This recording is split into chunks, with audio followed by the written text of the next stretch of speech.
The October 24th, 2011 Littleton City Planning Commission meeting, a regular meeting, can we get roll call, please? Commissioner Bagnall. Commissioner Bockenstead. Here. Commissioner Coronado. Here. Commissioner Elrod. Here. Commissioner Gallagher.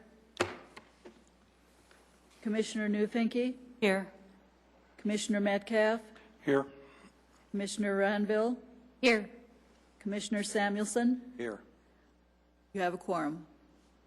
Thank you. And just as a reminder that if you have your cell phone on, even on vibrate or silent, the phone signal will still interfere with the room's sound system. So please turn off your cell phones. So then any changes to the agenda? Madam Chair, Yes. I'd like to propose that after number 6, public hearings, we insert a new item for the downtown neighborhood plan. Okay. Second. Any opposition? So everybody in favor? Why don't we just take a quick Madam vote? Chair, Yes. I would like to recommend that we interchange items 5 and 6 so that we do the public hearing on the conditional use permit prior to the subdivision approval. Okay. Any opposition to that? So should we quickly vote on adding the downtown neighborhood plan? And that's everybody in favor? So let's move to the approval of the October 10th, 2011 regular meeting minutes. Any changes? Madam Chair, I have one. On page 3, line 21, the statement there is the motion failed 2-5 with Chair Newfinke and Commissioner Elrod voting yes. Actually, that should be changed to the motion failed 1-6 with Commissioner Elrod voting yes. I reviewed the video. You initially voted yes at 044:13. You immediately said oh wait and changed it to no at 44:16. Then announced that's Elrod voting yes and the motion fails at 44:21. That's 3 seconds of You were time fast. difference. You were fast. All right, any opposition to that? Any other changes?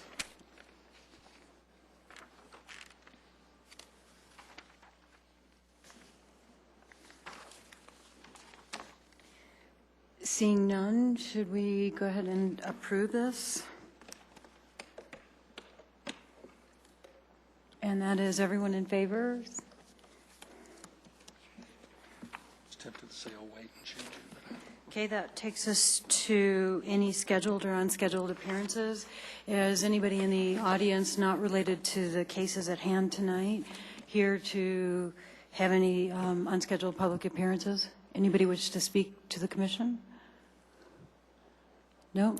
Seeing none, let's move to the public hearing, the CarMax conditional use permits on 5850 South Broadway, case number CDU 11-0002. So staff? Good evening, Commissioners. For the record, Ernie Rose, Community Development. I'm here to present the conditional use permits for CarMax. The conditional use permits are for a used motor vehicle dealership and an off-site commercial customer parking lot at 5850 South Broadway. I'd like to start with submitting a list of exhibits.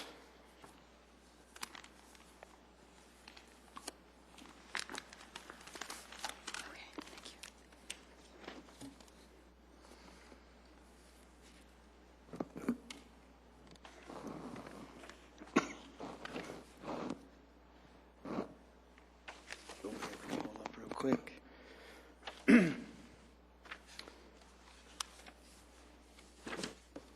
As I stated, the property is located at 5850 South Broadway, and the subject property is 9.51 acres. The property is zoned B2 on the front portion of the property and T in the back portion of the property. Used motor vehicle sales are allowed as a primary use in the B2 zone district, upon approval of a conditional use permit, and commercial employee parking lot, customer employee parking lot is allowed in the T zone district upon approval of conditional use permit. Title 10, Chapter 8 includes the limitations and conditions which apply to all conditional uses. Additionally, there's uses that are specific to used motor vehicles and the off-site parking or customer employee parking lot. If the proposed conditional use applications are approved, the next step is going to be approval of the preliminary plat, which will be done during general business tonight. Final plat then would move to City Council.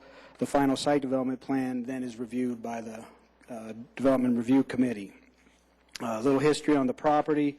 The property was originally developed as a car dealership in 1967. The Goodman Buick Pontiac GMC. Subsequent years, several other car dealers have been there. They sold new cars, and then used cars as trade-ins came in. But Carmex sells used cars, and used cars require the conditional use approval. The adjacent zoning to the north is zone PDC. There's a tire shop and a credit union. To the east is the city of Centennial. It's single-family residential. To the south, it is zoned B2. There's a gas station there on the corner. And to the west is there's two separate shopping centers. I'm not going to go into too many details about the development because the applicant has a presentation to do, a PowerPoint, but just some general notes about the proposal. All the existing improvements will be demolished, and a new sales service building and detached car wash will be built. The cell service is here. The car wash is off to the side here. The proposed site design reduces the access to the site to one access, which is aligns with West Ida Avenue. The inventory will be displayed in the front portion of the property. The customer employee parking lot is behind the building and to the north. There'll be a sales staging area to the south here in the back, and that will be screened.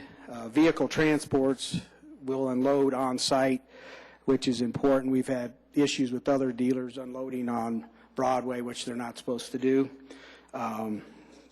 The applicant or all the referral agency comments will be addressed or have been addressed. So one note is the landscape plan was sent to our landscape architect, and he did say that it is this parking lot, which is required to be screened, is adequately screened per our code. Under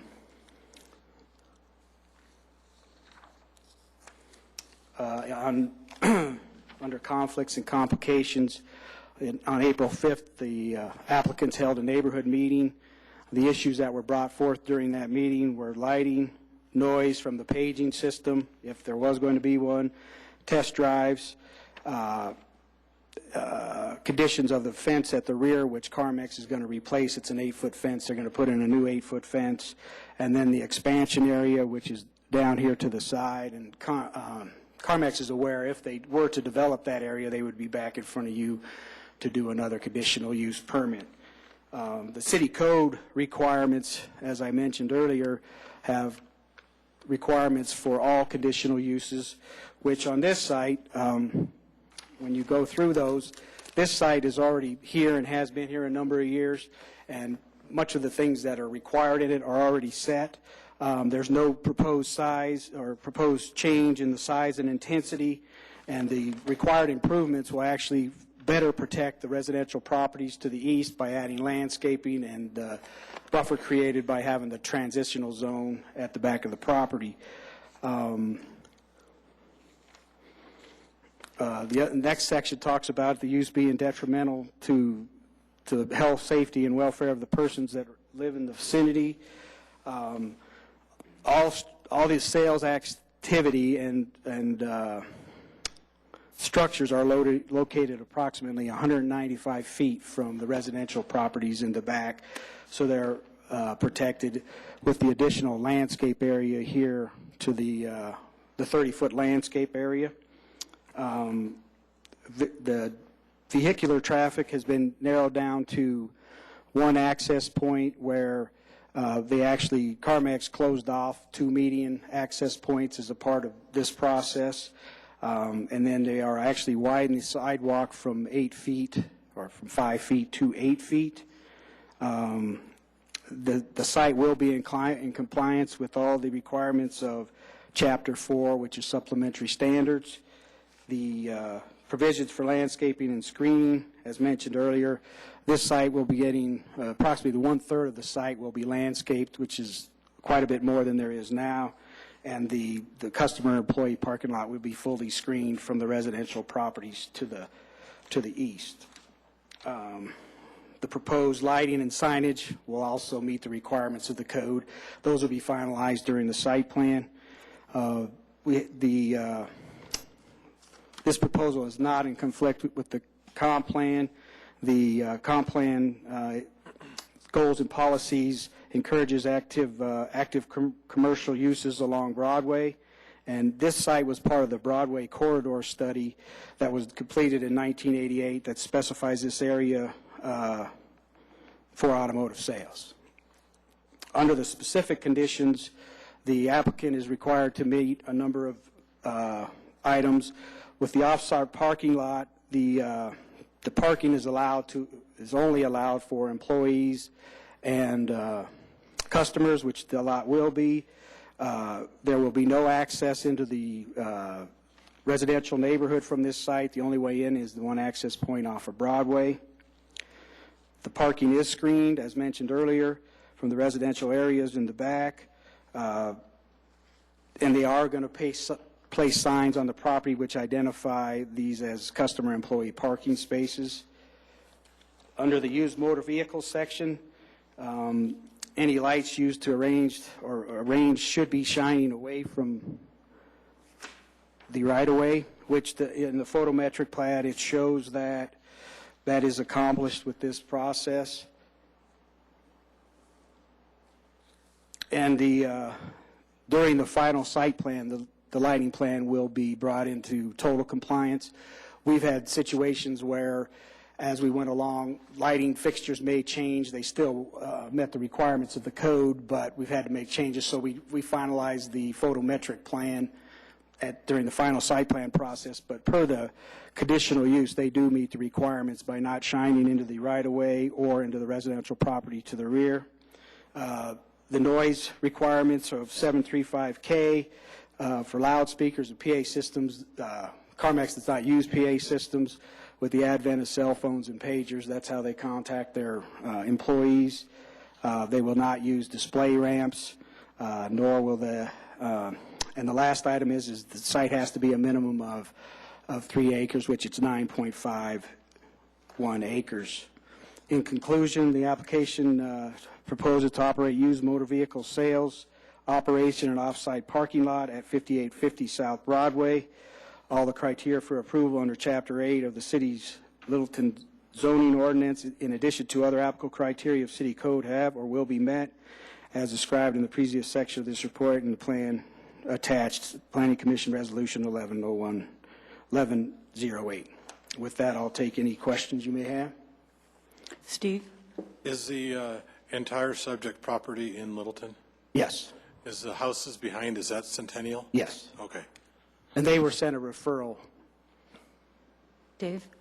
Yeah, on the vicinity map, Ernie, Yes. right now we're showing the site area as merely the B2 zone. Isn't it true that the transitional zone to the east is also part of this site? Yes, this piece right here. Okay, so that should be crosshatched the same as the B2? Right. Okay. You're correct. Any other questions? Craig? Yeah, I noticed that part of the site is in a 100-year floodplain, Correct.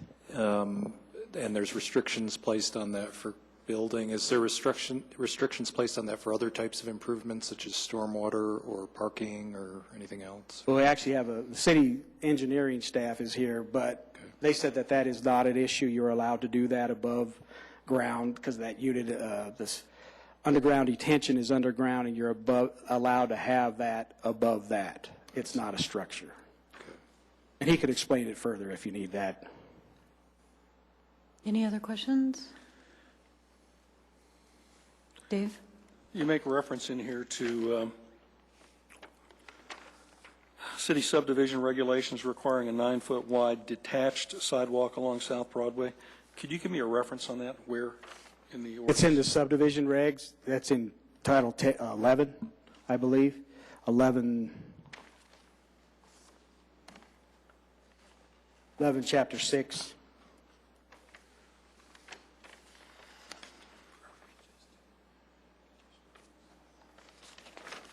Yeah, right now we're just considering the conditional use permit, so. And the sidewalks considered during the plating? It's in the typical cross-section 11-6-3, I believe, in the subdivision regulation. But at this point, staff is, or in DRC, are recommending a waiver of that requirement? Right. Which we will discuss further. It's pretty common along Broadway with these dealerships. But that is a plating issue that will be discussed during that. In our next public hearing. Okay, any other questions? Then we have the applicant for a presentation.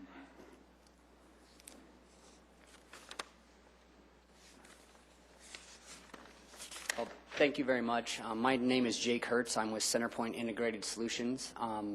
Have to apologize to you. Normally we would have a representative from CarMax here for this type of hearing. Unfortunately, he got very sick yesterday and was unable to make the trip from Richmond, Virginia this morning. But we do have the rest of our project team here to give a brief presentation on CarMax and answer any questions that you might have. I'd like to start out very quickly with a real quick history of CarMax. They pioneered the used car superstore concept when they opened their first store in Richmond, Virginia in 1993, and as you probably just heard me said, that's where their headquarters are, and that's why they had their first store there. They became a Fortune 500 company in 2004, and they currently operate 106 stores across the country in 51 different markets.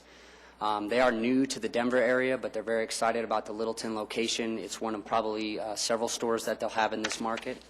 Last year, they sold over 396,000 vehicles. They're named as one of Fortune's 100 best companies to work for, and that is now for the 7th year in a row. They're very proud of that stat. They're also ranked #1 on Fortune's list of America's most admired companies in the automotive retailing sector. We sort of like to point these things out because typically when you hear used car dealer, some negative stereotypes tend to jump into your mind. I hope by the end of this presentation we'll be able to overcome some of those stereotypes. CarMax is not your typical used car dealer. And in fact, they prefer to think of themselves as a retailer, much the same as Best Buy or Target or Walmart. That's the shopping experience that they go for. This is a quick map showing you the states in dark blue are states where they currently have stores. You notice that Colorado is colored blue. They do currently operate a store in Colorado Springs. This is an aerial overview of the site. As you can see, Broadway is there at the top of the page. North is to your right. Basically, it's an asphalt paved site right now. There is no landscaping, very large building. As Ernie stated, we do intend to demolish all of the improvements, including the light poles and the pavement, and start from scratch. The site will be regraded, and I'll explain some of those improvements in just a second.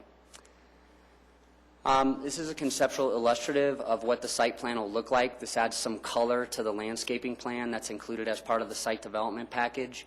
I won't go into a whole lot of detail, but a couple of things you can notice, obviously, is the stark comparison between the gray asphalt site you saw in the previous picture and all of the new landscaping that CarMax is going to be providing. So the impervious area will be reduced drastically. The other really important thing to point out, too, is that we're required to deal with the stormwater as part of this application. So you can see that there's a new stormwater management pond at the north side of the site, And as Ernie talked about briefly, there is an underground stormwater detention system because we weren't able to deal with all of the stormwater in that above-ground pond.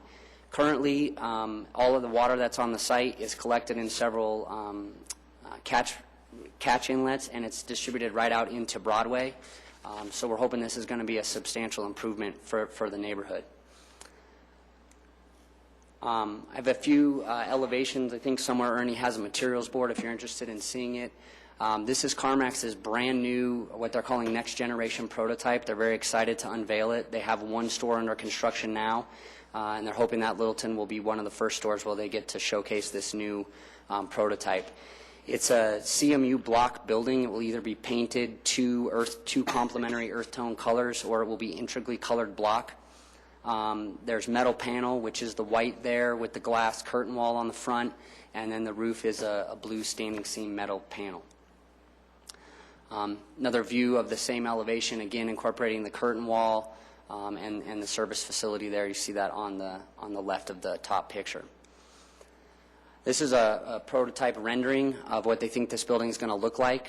We don't have any real pictures yet. As I said, they've got one of these under construction, so we think it's an attractive building. And that's basically our presentation. If you have any questions, we're more than happy to answer them now. Yes, sir. Can you go back to the one, the picture that had what the lot's going to look like? On our, right there. We were told that it was going to be in 3 different buildings, a sales building, a service building, and a car wash building? We consider it 3 different buildings. It's actually 2. So you have a sales and service structure. They're 2 separate interior spaces, but it's one building. And then the car wash is a standalone piece. Okay. Is this a universal type, like the other ones, like all of them in Colorado, are going to be the same type of building, or? Most likely, yes. Again, because this is a new prototype, it's hard to answer that question, but most likely, yes. Okay. Craig? How do you treat that future expansion area in terms of, is it going to be landscaped? Is the pavement going to be removed, or? It's going to be, well, yeah, all the pavement will be removed from there. It'll be regraded to deal with the new drainage patterns, and then it will be reseeded. There is a Denver water easement that goes through there, and they require us to put down a 30-foot all-weather travel surface because they want to be able to traverse on top of that water line. But the rest of the area will be reseeded and kind of left in a natural state, if you will. Katrina? What's the total square footage of the building going to be?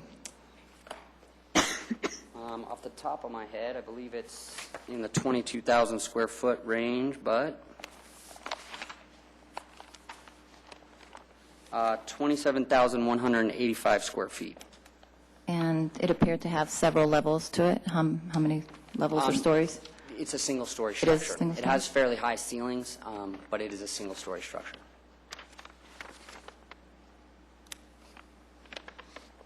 Anybody else? You said 27,000? Did I read the wrong number?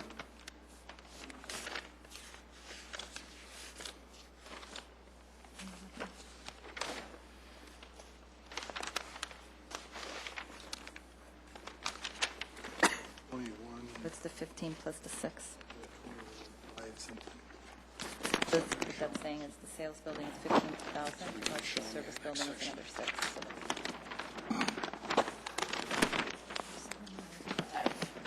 Oh, yeah.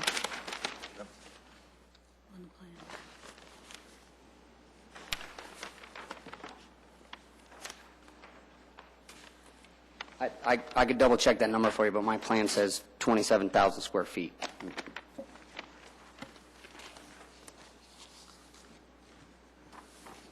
Any other questions?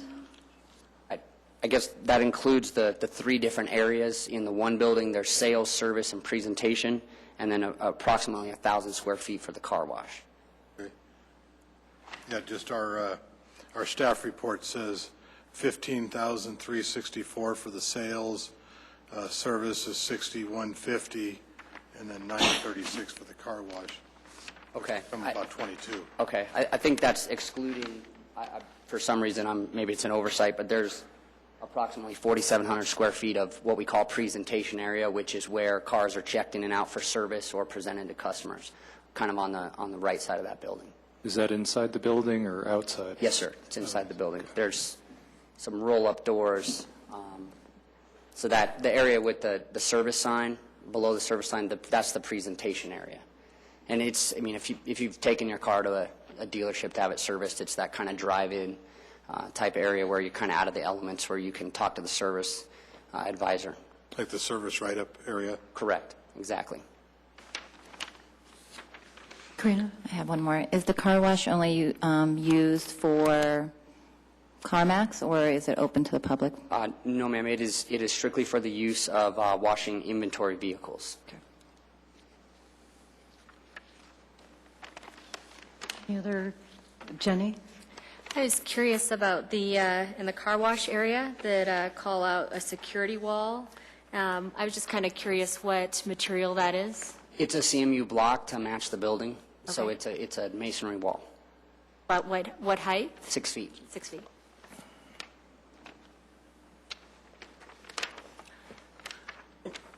Any other questions before we open up? One more, since we're going a little beyond the scope and detail of what's right in front of us to the next section. I know when we get to the conditional use permit, the documentation thoroughly documents CarMax's intent to replace the 8-foot wood fence on the east side of the property. But I swear I have looked high and low through the documents, and I don't see it called out on the documents. I think that at this point, I noticed the same thing this morning, to be honest with you. I think that that's probably an oversight. That's something very simple to add to the plans. We've already committed to the neighbors to do that, so we'd be more than happy to make sure that that ends up on the final site development plan. I just wanted to get that confirmed on the record. Any other questions? No? Seeing that, can you state your address for the record, please? Yes, ma'am. It's 1240 Bergen Parkway, Suite A 250, Evergreen, Colorado 80439. Okay. Thank you. And this is a public hearing, and we have nobody signed up for the public hearing roster, but if you would like to speak, please come down at this time.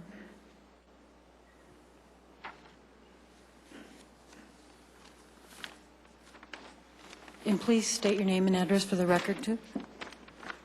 Hello, my name is John Wiles, and the property to the north, which is 5800 and 5810 South Broadway, I own that property. And I didn't make it to the early meeting when they had it with them.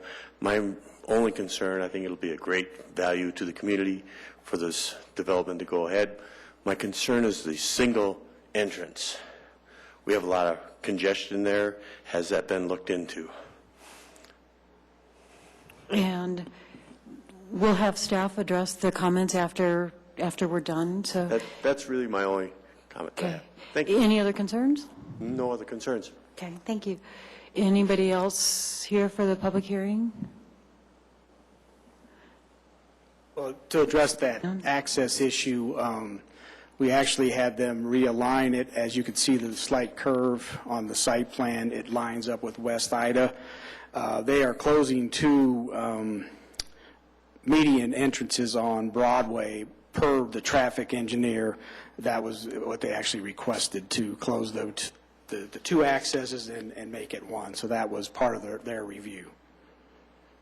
Where were those two accesses that are being closed? Are they? Can you see that? I'm looking at the same pitch you are. The median there will be closed. There was one probably 50 yards up from the bottom at the south, and then probably one midway. Jake might know it more exactly than myself, but that median kind of is getting close, so you could see where it was opened. I mean, it's hard to identify on that drawing. Let me see if there's a...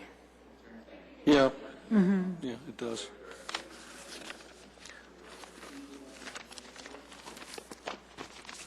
on there. The best way.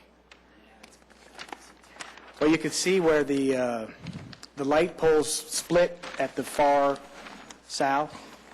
That was probably one. You can see there's one there. We didn't identify the other. And then there's one in the middle. And without being able to point at that you don't have one right there, and then one right there. See where the light poles split?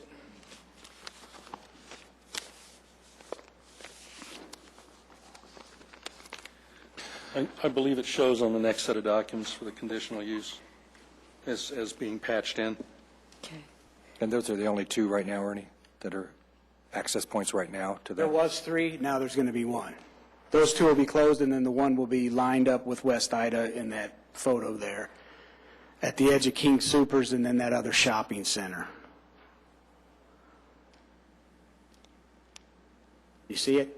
Can you There's one point it right out? on the south? On the Well, the best way to identify it on there is where the light poles split to the south. You see there's one at the very end, and then there's kind of a big gap. There was one there, and then as you move to the north, there was another one maybe just across from that commercial building in about midway. Okay. And then there was the one at the far end. Got it. Kind of show it.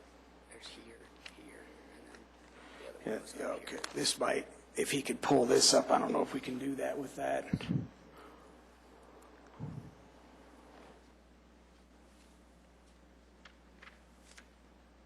You can see the one right there. Well, this is the median he closed right there. Let's see. I believe there was one down at this end, one right there, and then here. So that it's went from 3 down to this one access point. Okay, Greg? This may be a question for the engineer for later, but has there been a discussion of the potential need for a signal at that single access point? I know West Side is a fairly busy entrance into the King Soopers area there. I know it would have to be justified by warrants, but It was not, in the discussions we had, we did not discuss a light at that, or a signal at that intersection. Might be tough with Orchard. Any other questions?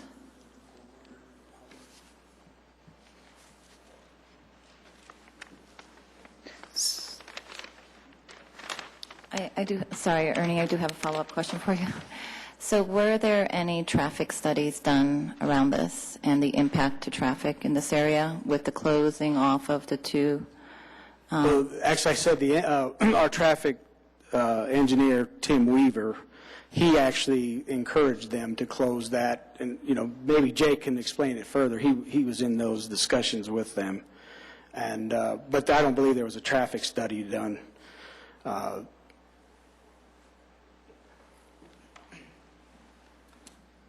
We did have that conversation with the city traffic engineer. Because we are the same use and we're cutting the size of the building by about, 2/3. It's about 60,000 square feet now. I guess we're cutting it in half. We have a lot less service traffic, so it was determined that we didn't need a traffic report because the traffic was actually going to be decreased. And then we did have those discussions. They encouraged us to close that center median in Broadway because I don't know if you've ever tried to take a left into here, but it's fairly dangerous. So we agreed to that because it didn't work with our site plan anyway. It seemed to make sense from a safety standpoint. But we did not do a traffic study because we were told we would be decreasing our traffic, and that's pretty typical of what we see with this type of redevelopment. So just to understand your statement there, so what was communicated to you is as a result of decreasing the size of the structure, the physical structure, meaning the sales and service building, that decreases traffic? Correct. The Institute for Transportation Engineers is going to base your traffic calculations on the square footage of your use. And since we've decreased the building, the math and the science says that our traffic will also go down. Steve? Do you know what sales volumes they project in units?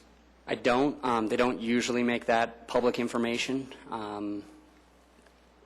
I'll tell you, they're very excited about this location. But they don't share numbers with us or for generally anyone outside of their company. Any other questions? Are we ready to close the public hearing? Get a motion on the table? I move that we close the public hearing. Second.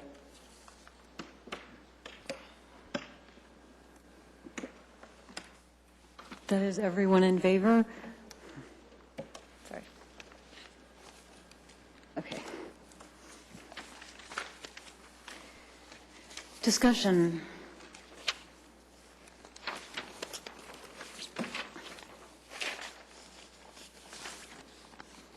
Do we need to put a motion on the table to Yes. discuss it? I'll start that. I move that the Planning Commission Resolution 1108 approving 2 conditional uses for CarMax at 5850 South Broadway be approved. Second. Okay, all those in favor? Now, Discussion. discussion? I just want to make a general comment. In our motion, we say approving 2 conditional uses. Should we be descriptive as to what those conditional uses should be? And I guess that's a question for staff or city attorney. I think they're described in your staff report, which you're referencing. I don't think you need to be specific which Okay, thank you. they are.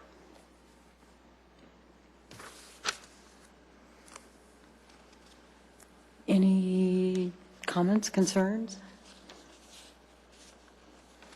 Aside from a couple of quibbles with some references to compliance with applicable neighborhood plans and the comprehensive plan, since this property isn't included in the comprehensive plan or any recognized neighborhood plan, my real question is, if we have within the subdivision regulations a requirement for a 9-foot or whatever width detached sidewalk along South Broadway, presumably to enhance the experience of pedestrians walking inches away from the traffic speeding north on South Broadway, then why is it such a common practice to waive it?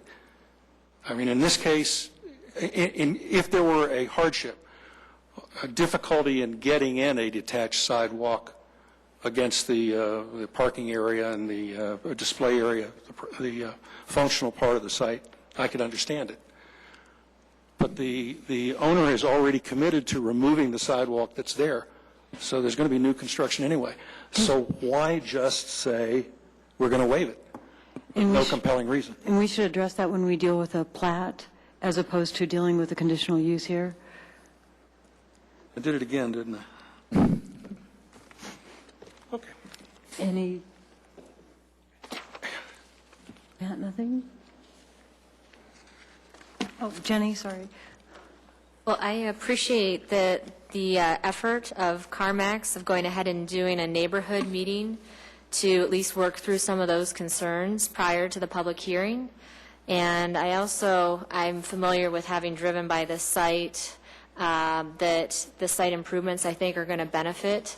It's going to enhance the current property, and I also think having a new building is going to also enhance the current property.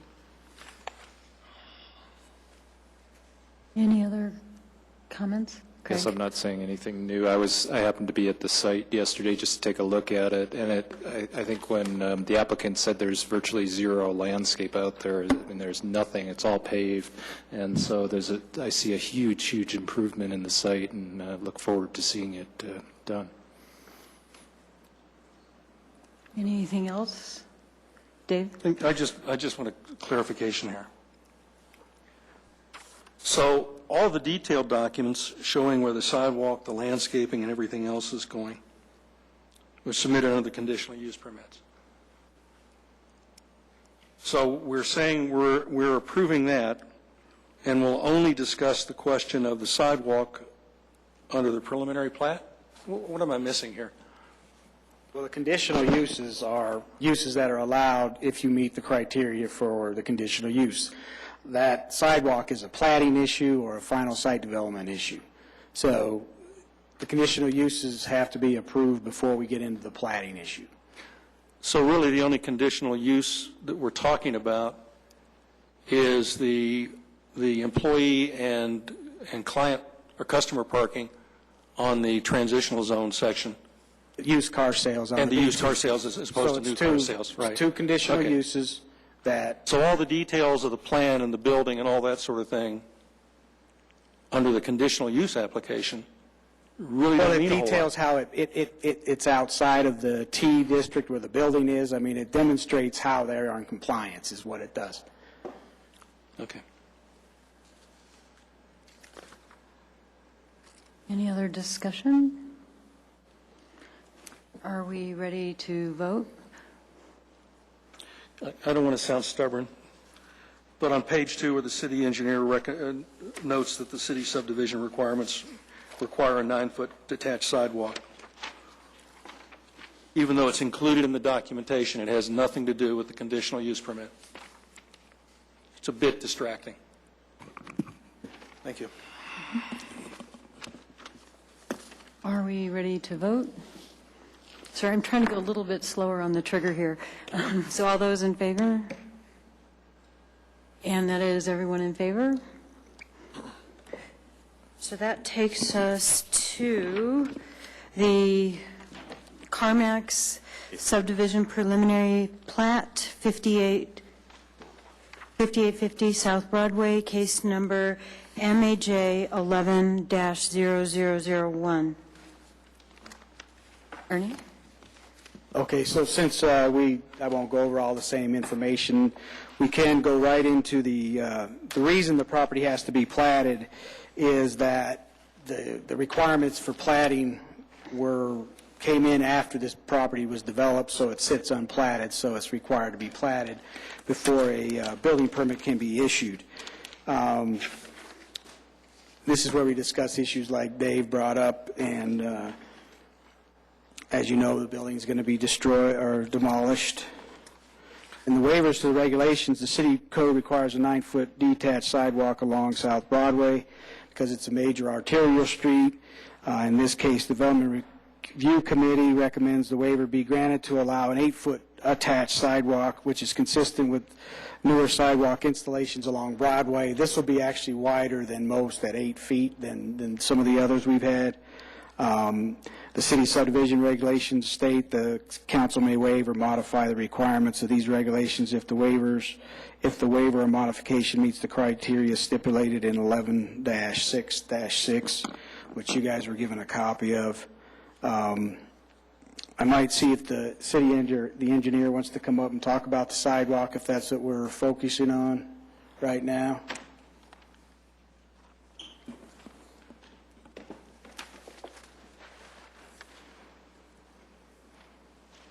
Good evening. I'm Bob Deeds, city engineer. And you have some questions about a sidewalk. The city standard subdivision regulations require a 9-foot detached sidewalk on arterial streets. And in this case, in front of their development, there is no detached walk. There never really has been. So when they came in with their site plan, we began to work with the existing walk where it was. And the landscape architect worked with putting in a landscape buffer then behind the walk, so that the sidewalk would be between that landscape buffer and the street. I believe the plan shows that now. You can see that streetscape. Usually if there is a strip of ground between the curb and the sidewalk, it is normally fairly narrow. And we start planting trees, and in 20 years, the root system is large. Then the sidewalks start heaving and that type of thing. So I think in looking at the attached versus a detached walk, the landscape people felt that it was better to have the sidewalk attached as it is now, and then to add a landscape strip behind the sidewalk where the trees would be planted.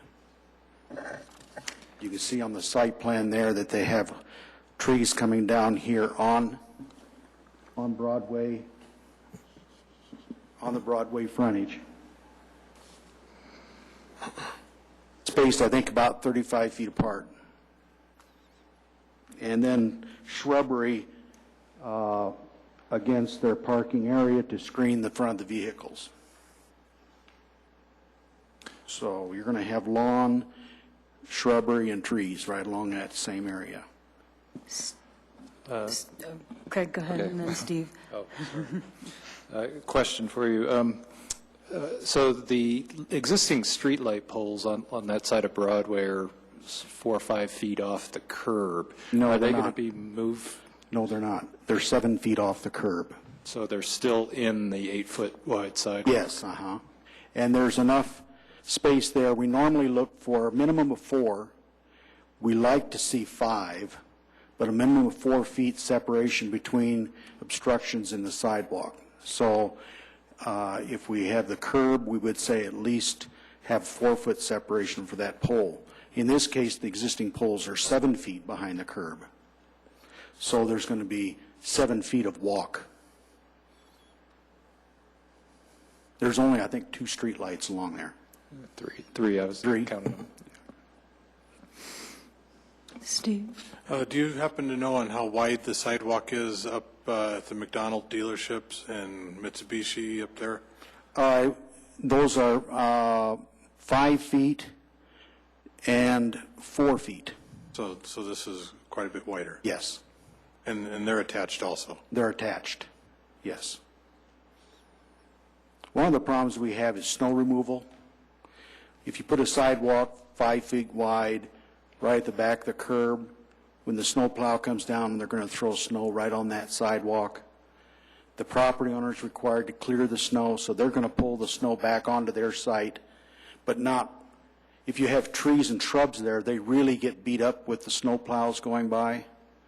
So that snow landing on concrete is better. They can shovel that snow back onto their landscaping rather than having the snow plow throw it on their landscaping, which damages the vegetation over time. Karina? I just have a clarification on the sidewalk and the, what you outlined here is shrubs and trees. So is it the sidewalk first and then the shrubs and trees? Yes, Okay, coming from the street yes, coming Okay. from the street to the west, And- to the east. to the east. And so it's 8 feet for the sidewalk and then there's additional space for this Landscaping. Landscaping. Yes. What's the space that landscaping is in? Is it a foot, 2 feet, 3 feet? How much space is that? Let me look at their plan to see.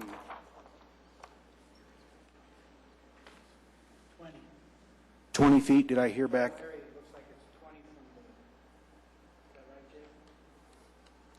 Seems like a lot. About right.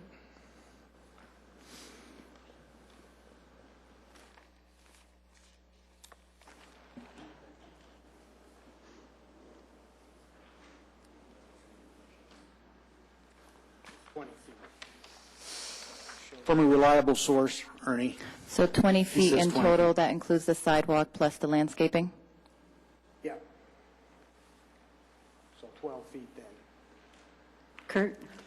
Bob, I have a question. If the city subdivision regulations require a 9-foot detached, why would we go to an 8-foot attached? Why not a 9-foot attached or a 10-foot attached? Well, we normally look at those in residential areas. And you're talking about subdivision regulations that have been there since before I came here that haven't been changed. So I don't know what the thinking was when they decided that template. We come up against that with everybody. The attached versus detached walk is always a point of discussion. You know, you'd say it's very common to go to attached in less than 9 feet. Very typical. Typical, we would have 5-foot walks attached.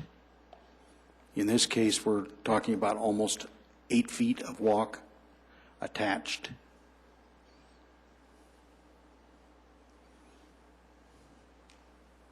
Any other questions? So you're saying typically along an arterial boulevard in Littleton, the city policy would be to put in a 5-foot attached sidewalk? Or is that just because that's what Broadway has for its entire That's what length? Broadway has. If you look like at Littleton Boulevard, west of Broadway, we have a 9-foot walk on the north side of the street attached, and a 5-foot detached walk on the south side of the street. It's just, I think it's the architects that decide how they want to do the landscaping, but that's an example of what's been done on arterial streets. Since I raised this question, I might as well chime in. This group has spent a lot of hours talking about streetscapes, street profiles, the relationship between building, sidewalk, streets, vehicular traffic, and pedestrians, and deciding under which circumstances more separation was needed. In this case, it seems like a lot of trouble is being going to protect the cars and the landscaping from the traffic, leaving the pedestrians in between. I understand that there are trade-offs. I've designed enough and built enough parking lots to know that it's great to talk about breaking up the parking lot with trees and everything else, but when the snow falls, everybody just wants the snow out of the way. I understand that. But if the city has a standard that says there needs to be some attention given to protecting pedestrians from traffic whizzing by their elbows, then one of two things needs to happen. Either we need to start enforcing it, starting tonight, or we need to go back and change the subdivision regulations. If we're not going to apply them, if it's common practice to waive them, why have them? My opinion. Okay. Does the city want to mention anything else, or?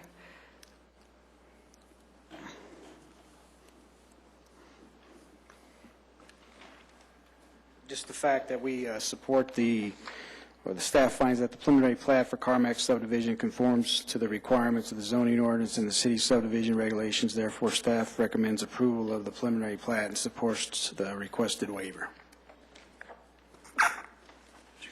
Thank you. Okay, this is, does the applicant want to say something? I might just add on a little bit to what staff was discussing and provide a little bit more history. I'm not sure this is going to adequately address Commissioner Metcalf's comment, but as I mentioned earlier, one of the real struggles we had with this particular site is the stormwater. Because everything sheet flows now out into Broadway, basically enters the public storm system through a curb inlet, our connection point is very, very shallow. So it's difficult for us to deal with the stormwater on this site. We had to push it all to the front. That's why you see that pond up in the northwest corner.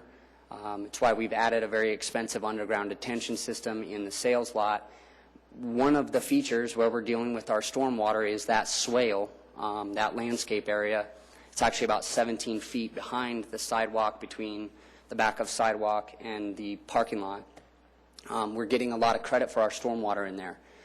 It's a swale that splits, directs stormwater into the pond on the north side of the site, directs water into the pond on the south side of the site.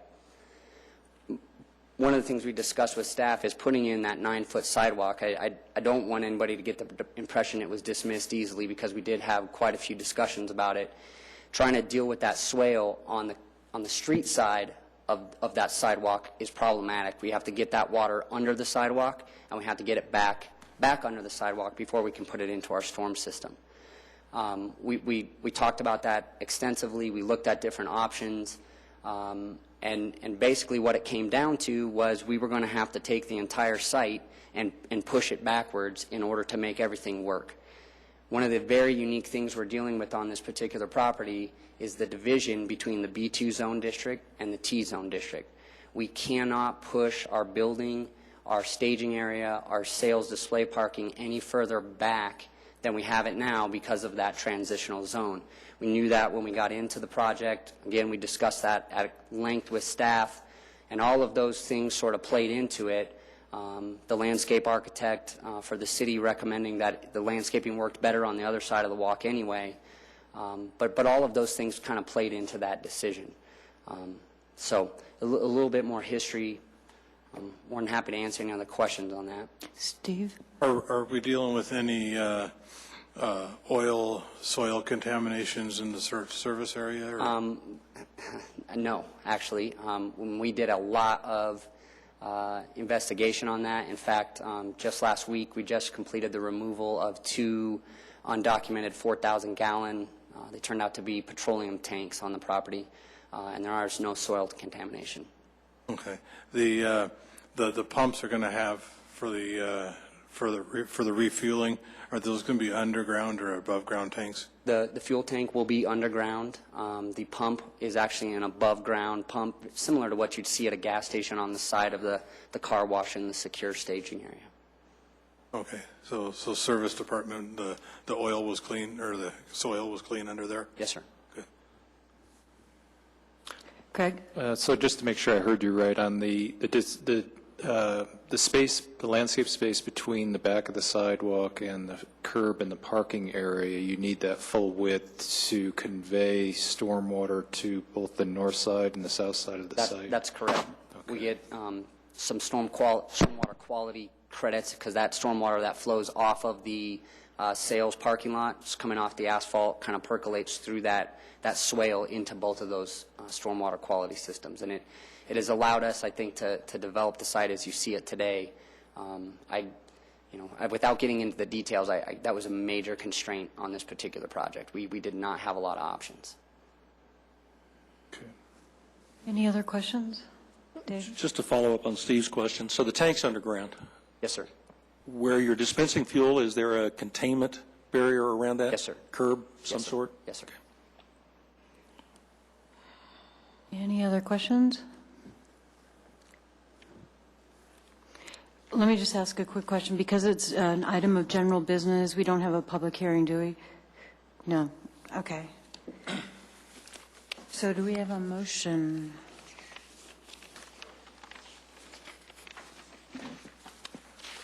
I move that the preliminary plat for Carmack subdivision be approved and that a favorable recommendation to approve the requested waiver to the subdivision regulations be forwarded to City Council. Second.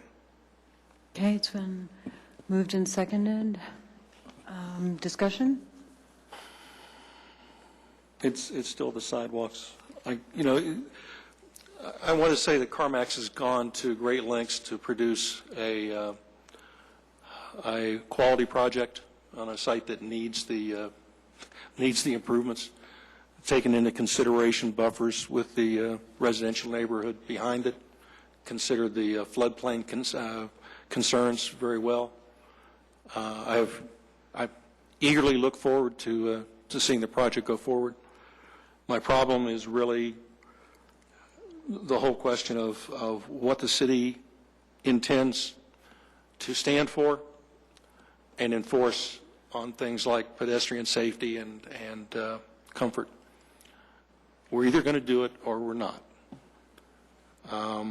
So regardless of the fact that I intend to vote for this preliminary plat, I know we've spoken in the past about doing follow-ups with these discussions and having discussion with review with staff over what didn't go quite the way it might have on the presentation, or consequences to be considered in the future.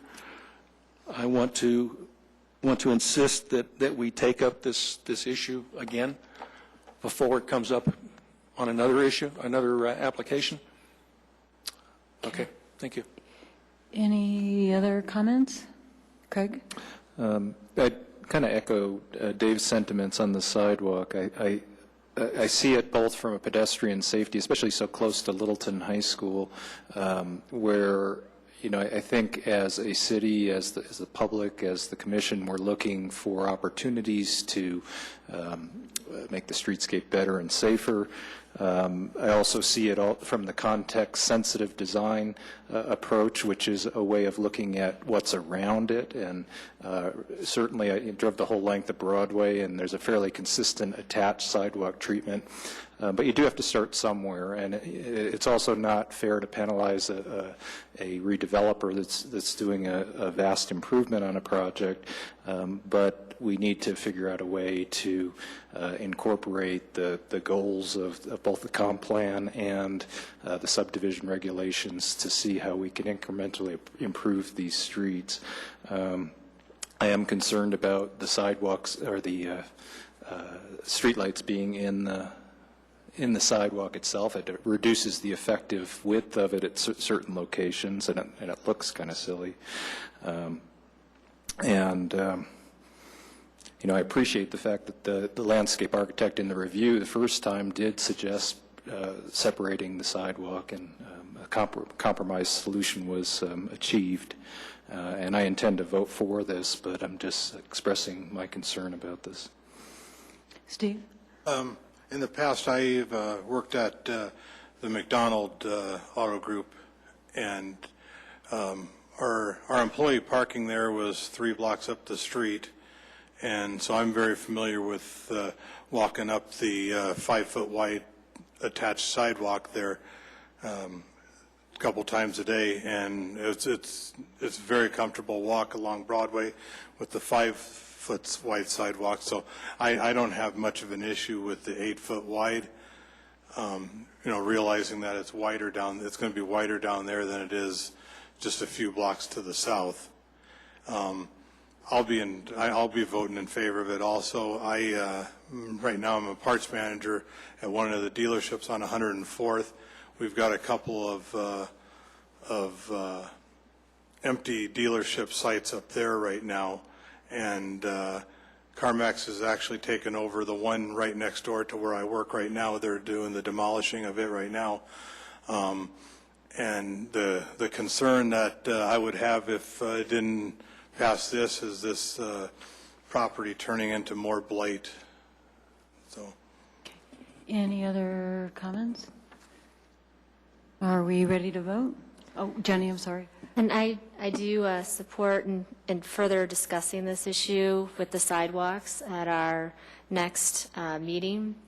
And just in general, as we go through with our streetscapes, also thinking about bicycles. I've actually biked to the credit union right adjacent to this site along Littleton Boulevard, and I biked along Broadway as well. So the whole safety of issue with pedestrians and bicycles, I think, is definitely something that we should take up and look at closer, especially having looked at the site and recognizing how we just continue to keep moving forward with what's existing.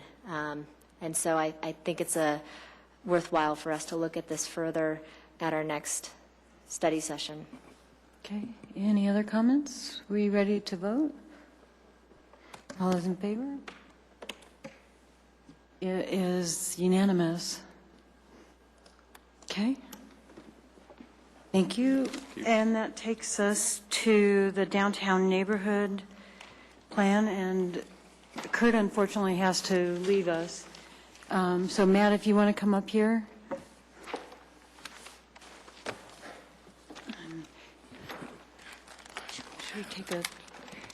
Why don't we take a 4-minute break so that we can get all situated?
All right, should we get started here? This is it? This is it. This is the group. So we agreed to talk about the downtown neighborhood plan, and I want to turn it over to Craig, who has some suggestions. Yeah, and I'd like to put this on the table as a motion. We've obviously adopted a downtown area plan that went to City Council for approval, and City Council has adopted a series of amendments. Upon reflection and review, there's been enough revisions in that in those amendments that it seems to be a different plan than we had adopted. So I make a motion that the Planning Commission forward a recommendation to City Council that they either approve the downtown plan as submitted by the Planning Commission or postpone a decision on the plan and return it to the Planning Commission with recommendations that would be addressed in a joint work session between Planning Commission and City Council that will result in the plan that Council can approve. I second the motion.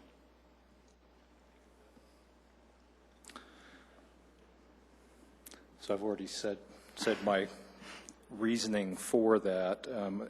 My impression is that we've obviously put a lot of time and effort into it. I think my read on City Council's amendments are that roughly two-thirds of them, in my opinion, help the plan, strengthen the plan. There's roughly a third of them, though, that in my opinion are misinterpreting the intents of the policies to the extent that the changes recommended by the amendments affect them to the point that they don't reflect what we heard from the community or what we adopted. Yeah, I'm going to reinforce that, having seconded it, regardless of the content. And let's face it, I don't think there's anybody in town that thinks that I'm in favor of this plan as we adopted it and sent it to City Council. Nevertheless, we did go through a fairly extensive process of determining public opinion, consensus views, as well as apparently conflicting views that we spent a lot of time trying to reconcile. Spent a lot of time researching professional best practice, local experience, the expertise of city staff, and trying to come up with a combination of goals and policies that would best realize the consensus goals and vision. I think what was lost 3.5 years ago when Council handed this to us was a clearly stated understanding between Council and the Planning Commission as to A, what authority the Planning Commission had regarding a comprehensive plan, and B, what authority the comprehensive plan had relative to zoning ordinances and other city regulations such as guide the DRC. I think until we get that laid out on the table and get it resolved, we're going to be looking at a situation that gives the appearance that Littleton is not under the rule of law. It's under the rule of law until the City Council or a 4-3 majority decides what they want the rule of law to be. And I think that's a major impediment to going forward. Mr. Penny? Thank you, Madam Chair.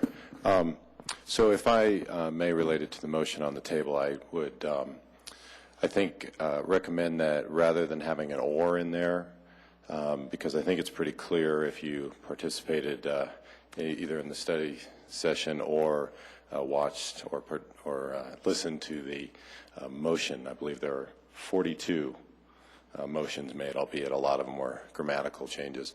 But it seems to me it's pretty clear they're not going to adopt it as you moved it forward.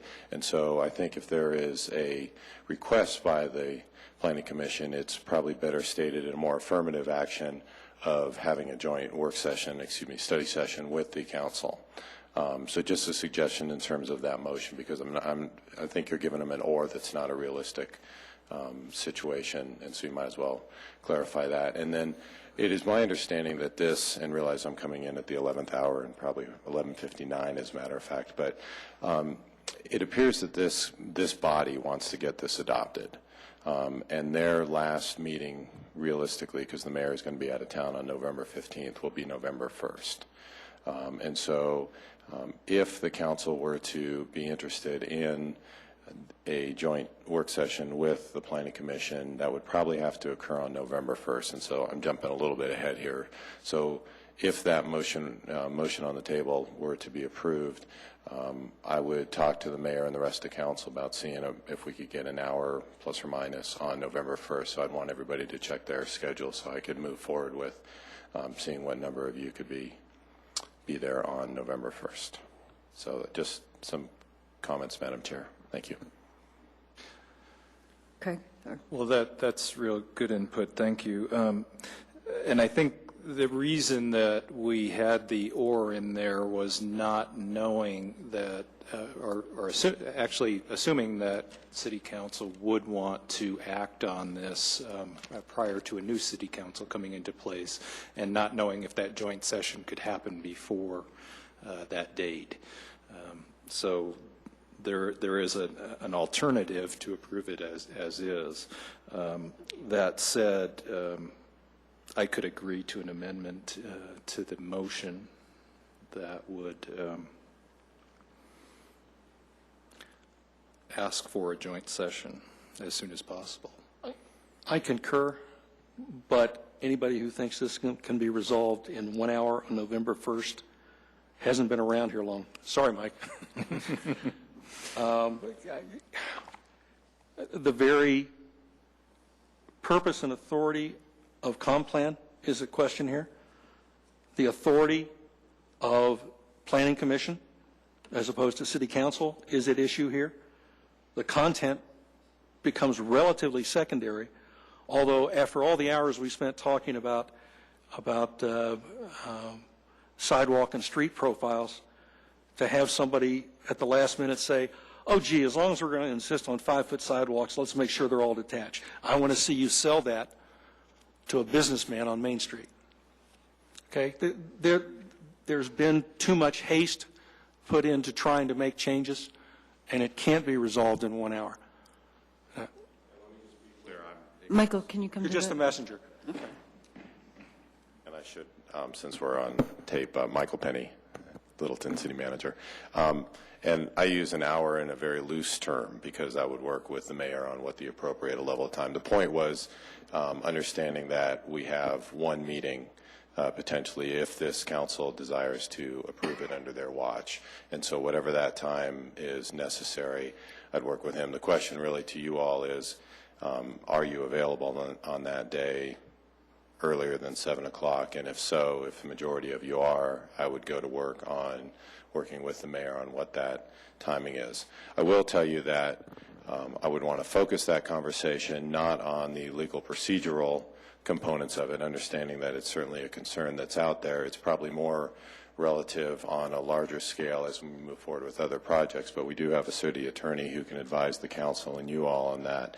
I would want to keep the conversation focused on the proposed amendments that the council has had, and as I think Craig pointed out, if there are 1/3 that are really the issue of tangible detail that we need to discuss, let's be intentional about our actions being focused on those items and working through those, whether they're educational clarifications, whether they're substantive components, and at least try to narrow that down so we're down to 1/6 instead of 1/3 or whatever the number is we can get close to, and something that everyone can live with. And I do understand the concern about speediness, haste makes waste type of analogy, but good or bad, it's kind of where we're at right now with having an election and the timing and ending it, et cetera. That's beyond our control. If I can follow up on that. Actually, we spent 3.5 years trying to wrestle through all these issues with assumptions as to what the role of ComPlan was. ComPlan leading zoning and other regulations, not vice versa. We spent a lot of time thinking about how we establish objective standards that are less subject to prevailing opinion of a majority on any board or commission, city council, or city staff, and eliminating redundancy and overlap of regulations so property owners approaching the city with an idea knew what was expected of them and didn't get whipsawed between regulations. I saw no consideration given to that by city council. We had at least 3 planning commission members who were, I won't say desperate, eager to see this brought to a head before their terms expired last March. We decided that we were so far away, had so much substance to work on, that we needed to carry over to the new membership to produce the final plan. I see no reason why we should abandon those thoughts now, just because at least 1 member of city council, 2 members of city council won't be here after November 1st. I, for one, would prefer to take the time with a city council that's going to be here for a while to talk about what these relative roles are and how best to accomplish the goals that the community identified. Yeah, and I'm not arguing that at all, Commissioner. I'm just conveying what I believe is the will of the body. So, and I appreciate everything that you have communicated in the sense of what the intent of the shift of the document is. I wholeheartedly agree with that, and I think the direction that the Planning Commission took way back then, and obviously through those last 3.5 years, is the appropriate direction. Again, it's just trying to manage our way through this last little bit and figure out what's appropriate. To your point, and then Madam Chair, I'll step aside. You know, maybe it's worthwhile either putting in the motion or making sure that part of what gets communicated is this desire to not move it just to November 1st, but state that it's going to be a majority of the council, most likely. I mean, we know it'll be at least 4 post-election season, and request that this not be moved forward quickly. Again, my sense is that there is more than just the 2 that want to see it happen, but in terms of conveying the desire of the Planning Commission, I think as more detailed you can be, it'll help them make their decision. May I suggest that we move with Craig's recommendation of motion to go forward and have that joint session and joint meeting with City Council. But I do echo David's concerns about, you know, what are the rules of the game essentially, because what we can find ourselves in the same position a month from now or 3 months from now. So we need to address that as well. So I say we move with this motion that Craig's presented, that we do go ahead and meet with City Council, but then I'd like to bring another motion to the table to discuss the legal counsel's position on, you know, what are the rules of this process. Okay, so the motion on the table is, Craig, do you want to read it again? I'll read the motion as originally stated. I move that Planning Commission forward a recommendation to City Council that they either approve the downtown area plan as submitted by the Planning Commission or postpone a decision on the plan and return it to the Planning Commission with recommendations that would be addressed in a joint work session that results in a plan that Council can approve. And I just want to mention, I like the "or" opportunity because Council can dispose of this quickly if they vote for the plan that we submitted with amendments. So that gives them that opportunity to make that choice. And that's why I like the "or" situation. I'd like to add that I'm not available on November 1st. I'll be out of town. Okay, so wait a minute. After Mr. Penny suggested that we take the "or" out, you agreed and I agreed. Well, let's...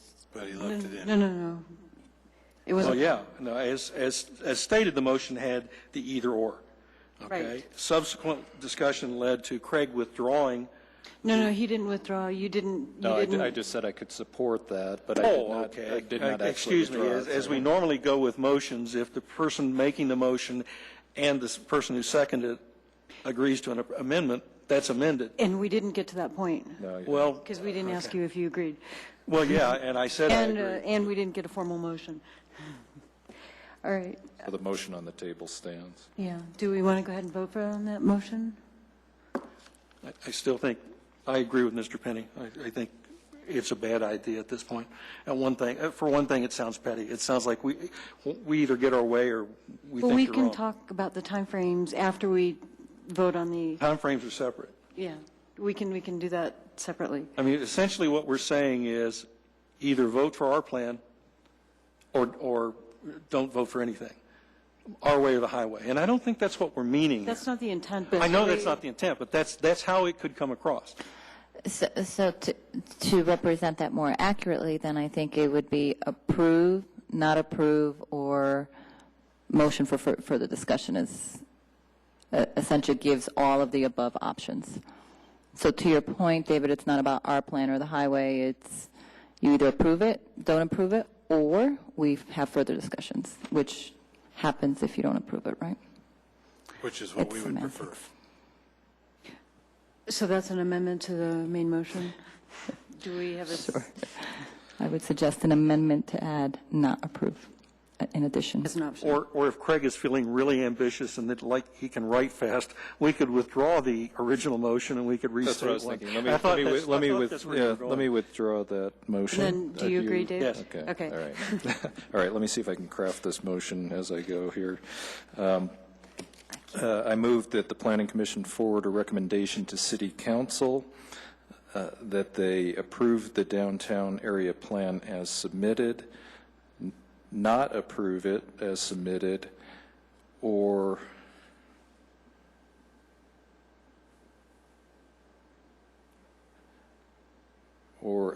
address it in a joint work session. I don't know if that came out the way I wanted it to. Not approve and address at a work session? Or not approve and address at a joint work session with council. Actually, you could just say act upon the original plan, or schedule the joint study session. So what's the language, and then we'll look for a second. Yes, Doreen's struggling to keep up. Okay. I move that the Planning Commission forward a recommendation to City Council that they either approve the downtown area plan as submitted, not approve the downtown area plan as submitted, or preferably work with the Planning Commission in a joint session that results in a plan that Planning Commission and Council can approve. Do we have a second? To forward to City Council?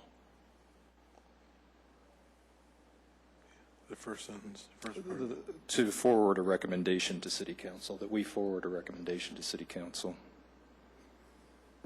I second. Okay, second by Jenny. Any? Did you get that, Doreen? Uh-oh, I better write it down. Can you mention the third one, not act upon, again? The second one was not approve, and the third was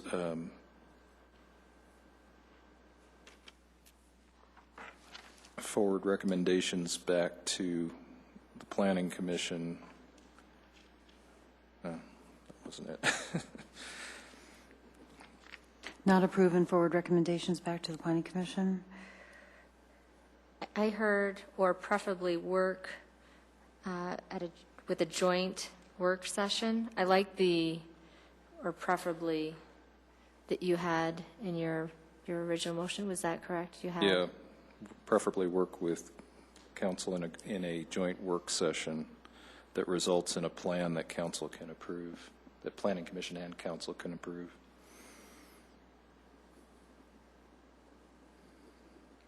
Any discussion? May I just get one point of clarification? When you say not approve, I'm sorry, Commissioner Coronado, do you mean deny, or do you mean just not take action? That's It's a question of approval. You It's said not denial, it's approval, approve. not approval. well, deny is actually an option that they do have. Doesn't it mean the same The thing? code says approve, though. The intent was to not approve, not deny, but not approve. So do not take action Right. for final approval, okay.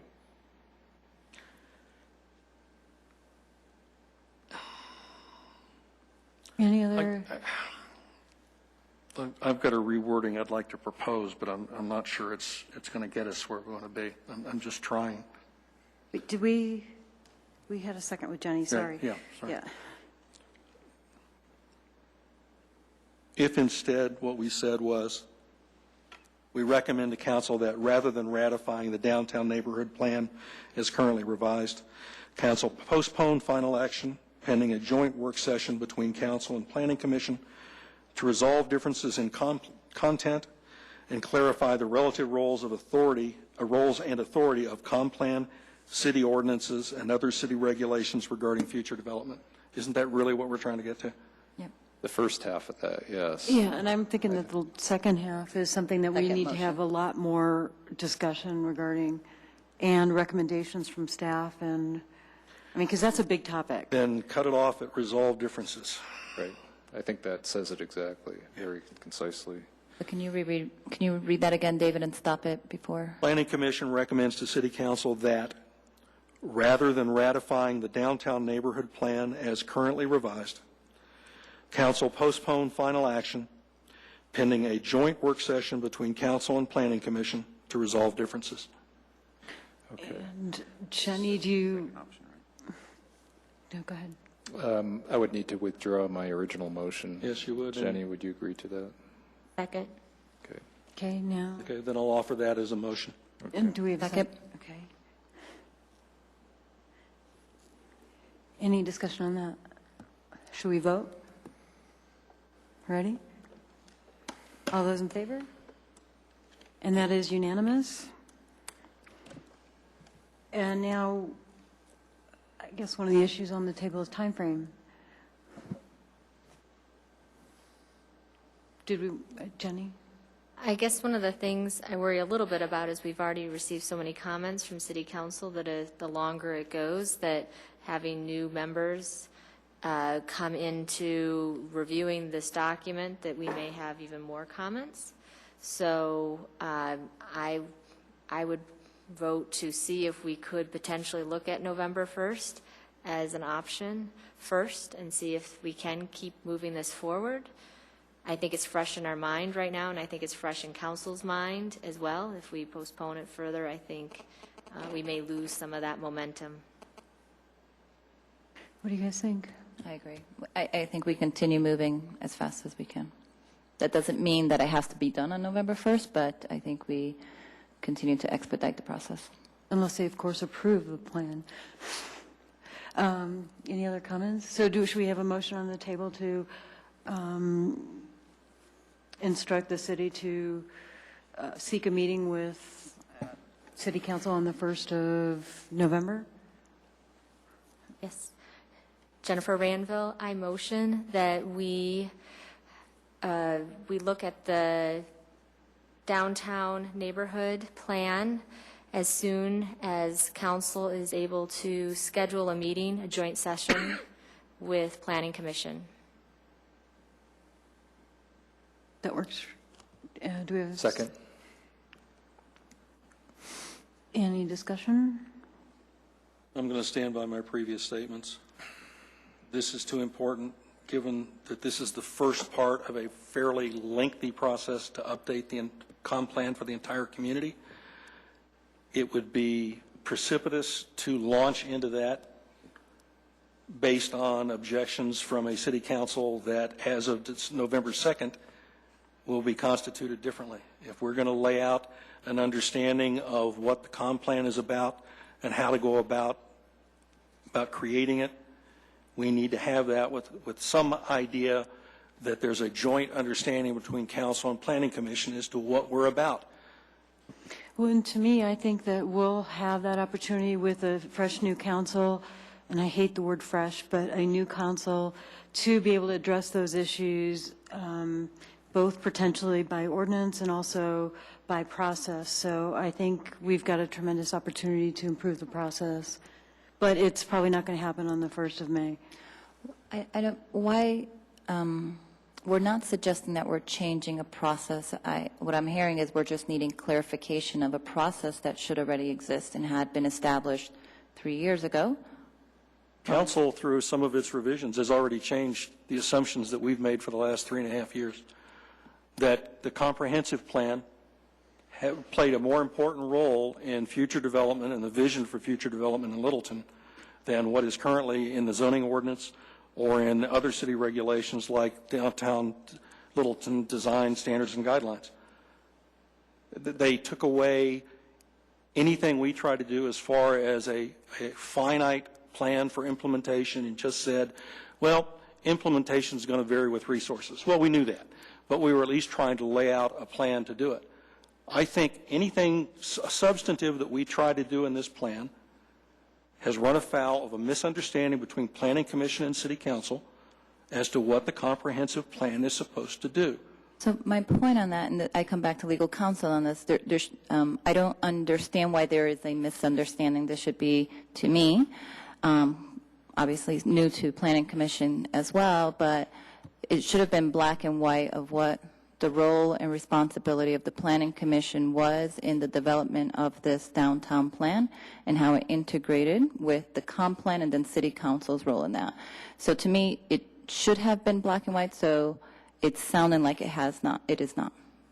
Well, And therefore, I see no reason to lock ourselves into the opinion of this council when a week from now we're going to have a different I want to eliminate opinion and try to get. Yeah, let me respond to that. So hindsight is 20/20, and perhaps 3 years ago and throughout the process, there could have been better communication about what the Planning Commission role is, although I think you performed that role just the way you should have and did an excellent job. But maybe there was some lacking information as what would happen when the plan as submitted by you got to council. It is clear from, Article 20 and city, municipality, home rule authority that city council can do what they wish in making revisions to the plan. What is the more refined legal issue that we will be working with City Council on is we are always operating in the realm of what are the risks. Is the risk to proceed without a more defined process? Some jurisdictions do really have an elaborate process. Ours talks about the council in terms of subject to council approval. And so it is clear in my opinion that they can go forward and make revisions, and then we will just have to lay out to City Council when we finish working on our advisory opinion as to what risk, if any, they may foresee in proceeding in this manner without more clearly defined process in the city code. Well, and my concern about November 1st is we only have an hour, so we've got to use that time wisely. And, are we going to be able to finish our discussions? Maybe not. We'll might have to move it anyways. And they may not agree to discuss this, too. So what I understood from that, what was clear to me was this is still, regardless of the work and how we came about developing the plan and the public input and et cetera, it is still at the end of the day subject to council approval. So this is a recommendation to council, this plan, and then it's subject to their approval, period. That is right. I think they also have the authority, although it doesn't look like they're headed in that direction, to remand it back to Planning Commission. But yes, as the code is currently written, it is subject to their approval, and at the end of the day, they can have the final word if that is how they choose to proceed. And recognizing that by doing that, they really dismiss all the work that all the public participation in the process and all the deliberations we made based on some of those recommendations, and also a lot of research that went into the subjects such as height and density and all of that factored into the plan that they changed at the very last second. And some of those changes make sense, some of those don't. So we need that opportunity to talk to them about some of those changes that didn't make sense. So I think that's exactly what this next meeting is going to be about now, to have that discussion, further the discussion that we had with City Council. We have a clear understanding now of where their pain points are, where their concerns or changes are. We can continue to have that conversation. But from a legal perspective, I I feel we have gotten clarity of what the role of Planning Commission is and Council is. So what I'm hearing is that they've provided their comments essentially by making changes to the comp plan. Our intent is to work with them and come up with something that we are willing to recommend as a Planning Commission, but at the end of the day, it's still subject to their approval. So we may disagree with one of their comments, and we're going to stand firm on it, and they may still decide to not approve this. Well, and I think it depends on the actual legal, Kirsten and her office doing an actual legal opinion regarding this. So, I mean, I think she feels comfortable with it, but, I mean, she still needs to do that opinion. Aside from the issue of law, I mean, it sounds like from what we're hearing from council, from my own review of state statute and city ordinances, yes, regardless of what it says about planning commission being authorized to create, make, adopt, whatever, a comprehensive plan for the city, city council can revoke that authority at any time. They can take over that power themselves at any time. But I want to know before I start spending more of my time trying to undertake a review of the city's comprehensive plan, I want to know where we're going.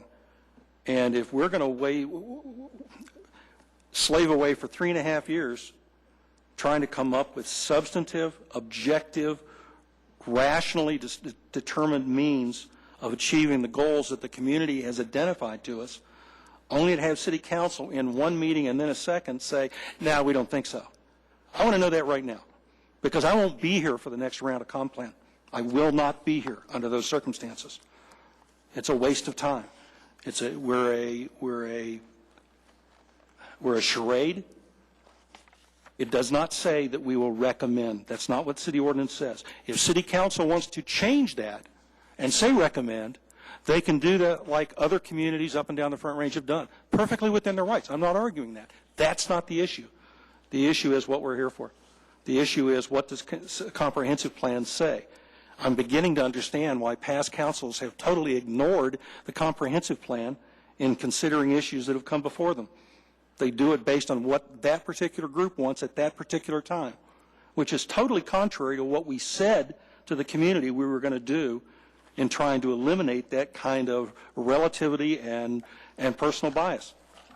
I think at the heart of this is an undermining of what we told the community we were going to do, what we thought City Council was asking us to do. We need to know before we take any further steps on comp plan. And my concern about the November 1st date is that if they're not willing to work with us, then why bother having that meeting? And we're making the assumption by going forward with that November 1st is that they're going to be willing to work with us. So I don't get the perception that they're not willing to work with us. I think if that was the case, then we, to Dave's point, let's just stop right now. Why bother? So I think we have to continue to influence them, and on why these positions, the ones that are most important. So what were the 2/3 of the items that were fine and strengthened the plan versus the 1/3 that we feel are points to discuss. I think we can reach something that is mutually agreeable, that is still representative of the public's comments and desires. I don't think any of us are suggesting that by forcing this discussion to just happen on November 1st that we're willing to give on our position. I think we just want to continue to move the process forward. I think despite from a law or rule that says that it's still subject to approval by City Council, I think it's the spirit of what the Planning Commission was intending to do, and I hope that City Council recognizes the intent and the spirit of this process and the action and does not just use the law to kind of hide behind. And I would like to think that that is entirely possible, but I don't think we're going to get it by forcing it within the next 7 days. Mr. Penny? Thank you, Madam Chair. I would just, I think that is fully the intent of the council. I do not believe that the council has had their conversation about we are a home rule municipality, and our charter does give them the final decision at the end of the day. But I believe it's more what Commissioner Metcalf had spoke to earlier is, I think you raised some very good questions about what is the purpose of the plan, how did it evolve over time, and obviously attacking the council will not result in any goodwill in here. They are responding to those items just as any 7 citizens would for what they feel is appropriate.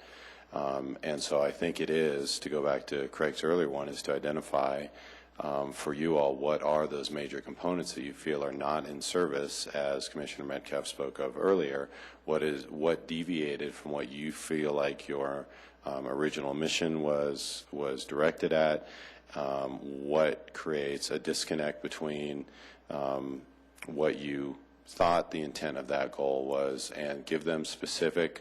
We can provide, through staff, we can provide you, I'm sure you have them already, but those 42 amendments, and you cross out all the ones that are moving the dot over and putting a capital P or whatever they are, and get to the substantive ones. And, you know, if you come up with half a dozen key ones that are issues of clarity, understanding, where can we reach some level of agreement, and ultimately, you guys go in there and make your argument about what you saw through the process, what you believe you heard from the community, and make that pitch. And they are elected decision makers and policy makers for the community, so they, I'm sure, will retain that right at the end. But I have no doubt that they're willing to listen. Again, I think that is all predicated up on this imaginary wall, if you want, of an election that just happens to be here at a somewhat inopportune time considering the end of it. But it's, again, as I said earlier, it's what we're dealing with right now. But I do think if you focus that, and I can work with the chair and staff and the mayor to figure out what duration we do need to have. But I would really, as the chair said, we need to focus that conversation to be succinct in what you want to communicate, and not deviate from things that are outside really that original charge for you. Because you're right, Dave, this is the first of many. And so we're going to learn from this experience. Glenn and I have already chatted about, we haven't actually had the conversation, but we talked about having the conversation about public process and clarifying roles and making sure that that's very clear up front. And both our council and the folks charged, whether that's planning commission or an ad hoc committee or whatever, as well as staff, we're all signing off on up front, so we don't get in the situation where there may be some disconnect. And certainly, as you've heard earlier from our city attorney, making sure that communication link is there. So I'm belaboring what I believe you know, so I apologize. Thank you. And that's also going to mean, especially judging from the conversation here for the last 20 minutes, the Planning Commission needs to have time for a session beforehand to identify some of those issues. What really is at the heart of this? What's important to us? What's negotiable? Where are we willing to make to understand what they're trying to do? But we need to have that discussion instead of just jumping into it with all 8 of us. Jenny? Can we begin that discussion on some of the items that we've looked at that we think are points that vary from what We have a motion on the table. Oh, I'm sorry. Yeah, we have a motion to seek or to try to meet with the city council on November 1st. Actually, that's not part of the motion. It was as soon as possible. As soon as possible, sorry. Actually, the motion said the Planning Commission recommends to City Council that rather than ratifying the downtown neighborhood plan as currently revised, Council postpone final action pending a joint work session between Council and Planning Commission to resolve differences. But that was the motion before. No, that we was the voted motion. for. And didn't we vote on that one already? Yeah, we did. We We approved voted that one and already. We approved approved that that one. Yeah, And then so- Jenny suggested, was it? Oh, I see. Yeah, we approved. So now we're talking about a separate motion. Second motion. Look, I'm sorry, I've got a fever of 101, so I'm a little bit out of it. So Jenny motioned and Craig seconded, and anybody want to try the language? I believe the motion was to try to meet with city council in a joint work session as soon as possible, Okay. period. Are we ready to vote? And that is 7 in favor. Okay, now, back to you, Jenny. We've got 13, 14 minutes? Do we want to start going through issue by issue, or do we want to take another approach, like where we consolidate via email the issues that we all think are important? I think we can start going through now and, start from page 1, and we'll see how far we get, Everybody have this edits book? and then what we don't finish tonight, we try to do through email or a separate meeting. Can I suggest Looks like something? everybody's got the same book with Yeah, us. hold on. My suggestion, we can start that, but at the time we were going through a lot of the appendixes, which is where it seems that most of the markup occurred, there was concern about a lot of that being duplicate of what's already in the comp plan. So my question is how much of what they want to remove is duplicate? And can city staff review the document and give us that and say, this is already mentioned? I mean, that's likely hours of work that, I couldn't do. I don't know if anybody else could, but, I guess under the category of, like Craig mentioned, we should look at this and pick our battles and say how much is really duplicate and how much isn't, because there's a lot in these appendix that were stated more than once. And if we're going to fight over that, I think that's a mistake. I think we should be cautious about that. Among the recommendations for revision we had given the council after the first set of questions came back was something we had considered 2 months before, which was deleting Appendix B. So I don't think that's an issue. It's deletion of Appendix C, D, and F. Can we maybe prioritize the issues before we start talking about appendices and focus on the goals and policies more than the appendices, only because that's the most important component of the plan? Like prioritizing them? Height? Height.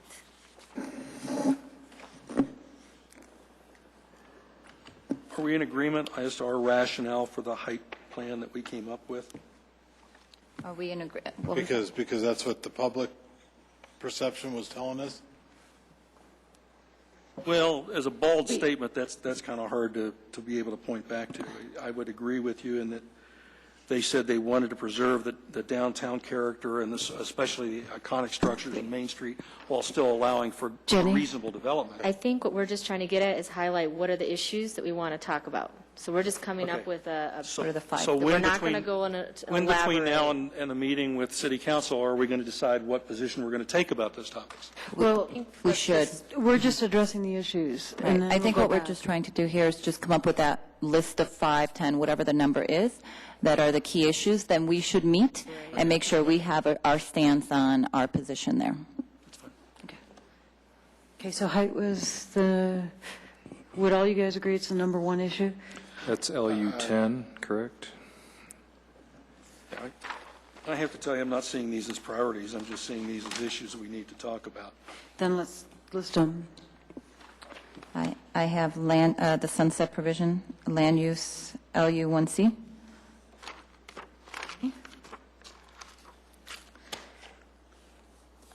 I also have the sustainability section being removed. And also the parking reduction table. I think that that is another item that could use some more explanation.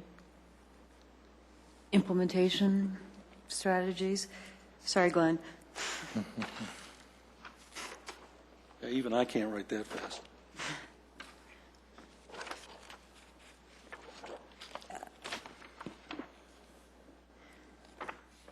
I had the RTD facility, LU 2A. Which one?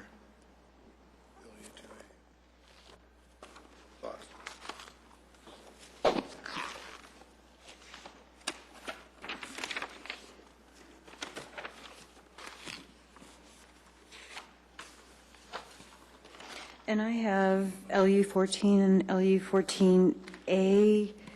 And the reason why is that we heard that pretty consistently in the public hearings. So That's probably not a priority. I think that's a clarification because LU 4. Relocated it. I'm sorry? They just relocated that. Yeah, that's what it Consolidated. looked like to me, like they just moved it to 3B. synthesized it. So I think it's worth clarification. I don't know that it's an issue. I think it's just a clarification of how it's been reworded and moved.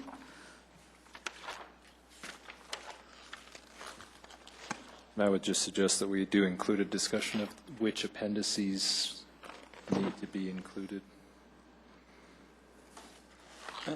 I'm sorry. and how the appendices, how they're addressed, whether they're part of the downtown area plan, whether they're adopted as a separate document for reference. Yep. I think that's exactly what their concern was when we had the meeting with them, and they asked the question, what piece of this document are we to use? And I think, I didn't get to watch the video, but I assume they chose to take out the appendices because they were just reference data of what built up the plan, but should not be used as a decision point. But again, it's a point of clarification. Nevertheless, those of you who weren't here when this started, if you go back and look at the existing comp plan, that history, that rationale, that public process was an essential part right up front to comp plan. So why City Council is now deciding, we don't want to hear that, is kind of curious. Okay, so it sounds like this one's one we should discuss. Right. Okay.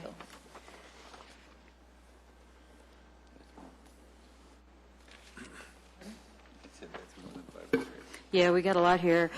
Well, LU8, adding Sycamore, Nevada, and wrap in the Main Street was kind of questionable to me. I think that might be a typo, because when I went back to my notes, I believe that LU8A, that we talked about adding Nevada, Curtis, and Rapp Street, not Sycamore. That's the first time I think I've seen Sycamore. But I think that's just a typo, because I look back at our notes, what we motioned yeah, I don't know where that and came from. approved, and I have that on my notes. That Sycamore was included in wrap? No, it was just Nevada, Curtis, and Rapp Street, but it was not Sycamore. But I think that's just a typo. But not what, City Council wanted to add Sycamore to it. Is that it? That Sycamore is wanted to be added by? That'll Yeah. be easy enough to verify Okay. from the video record. Okay. Yeah, I'm pretty sure that they, I think they Wanted to included add that. Sycamore Street. Okay. That's what I had now. Sycamore Street. So Linda, did you add LU8? yes, I did. About the alley behind me. Okay, I have to say that Kurt and I were sitting here Tuesday night listening to the comments coming from council, where it appeared, nice catch, where it appeared they were going. The very first change that council made to LU1 and 1A, diluting it, saying that, okay, well, after this is all said and done, we'll review the existing zoning language and map to ensure compatibility, but we're certainly not going to require that we make changes to be in conformance with comp plan. I think that's an essential issue that needs to be discussed Well, and that was, we included that based on their recommendations, up front, February of 2008, even though we weren't on board yet. That was even after, that was with other meetings that we had with City Council that they mentioned that. 7. Got 10 so far.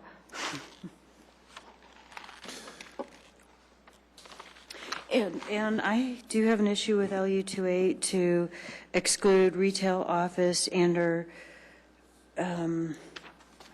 we got rid of the, never mind. LU2A, they changed the idea of the whole, goal policy. Yeah, and that's on the list. Which one was it again? IU2A. Yeah. In LU13, they wanted to add as a gateway the downtown light rail station. Didn't make sense to me, but I see their reasoning. What they're saying is it's more than just vehicles, it's people coming other ways. I actually like that one. I think that that's a good catch, because that I think will help us to refocus how we direct people into downtown.